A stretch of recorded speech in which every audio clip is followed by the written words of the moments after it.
बातमी दिल्लीच्या जंतर मंतरवरून येते उपोषणासंदर्भातली आहे। 20 दिवसांपासून उपोषण करणारे सोनम वांगचुक यांना दिल्ली पोलिसांनी आंदोलनस्थळावरून उचलून नेलं। सकाळी साध्या पेशातील दिल्ली पोलिसांचं पथक घटनास्थळी दाखल झालं।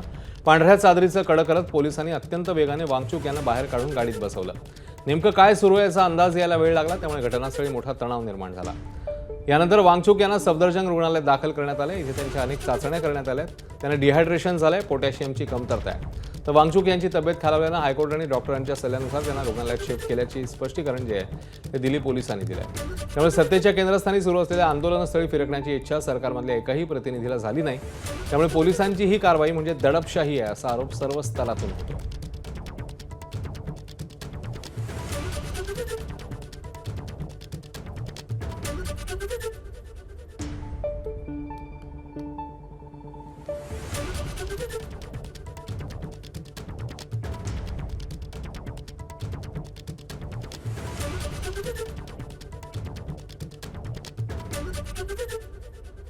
ऑनरेबल हाई कोर्ट के आदेशानुसार और हेल्थ कंडीशंस और मेडिकल एडवाइस के अनुसार श्री सोनम वांगचुक जी को यहाँ से अप्रोप्रिएट गवर्नमेंट हॉस्पिटल जो मच नीडेड मेडिकल इंटरवेंशन है उसके लिए ले जाया गया है और अंडर मेडिकल सुपरविजन।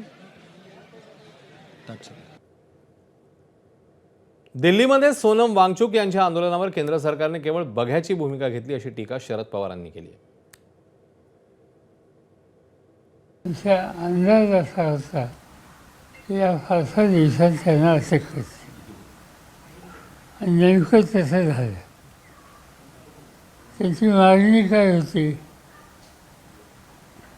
की मनसेचा राजीनामा, हे आपल्या आवाक्याच्या बाहेर आहे हे ज्यावेळेला लक्षात आलं त्यावेळेला हा अटक करण्याचा निर्णय घेतला आणि त्याप्रमाणे आज पाहते त्याची अटक त्यांनी केली। बघूया, त्यांनी अटक जरी केली तरी हे आंदोलन चालू राहणार। तर सोमवारी होणाऱ्या आंदोलनाला सर्वांनी सहभागी व्हावं असं आवाहन उद्धव ठाकरेंनी केलं।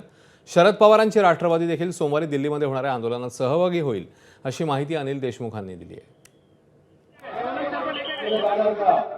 जरूर जाईल, पण नुसता कोरड्या शब्दांनी त्यांचं मी समाधान करायला जाणार नाही। पहिले इथे मी आंदोलन करेन, पहिली त्यांना इकडे पाठिंबा रस्ता उतरून दाखवेन आणि मग मी त्यांना भेटायला जाईल।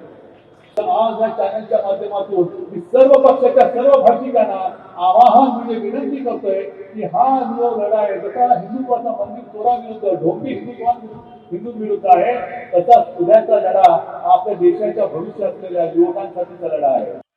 या ठिकाणी 20 तारखेला प्रत्येक राज्यातनं मोठ्या प्रमाणात या विद्यार्थी या ठिकाणी येतील, अनेक स्तरावरचे लोक या ठिकाणी येतील आणि हे आंदोलन यशस्वी 100% होईल।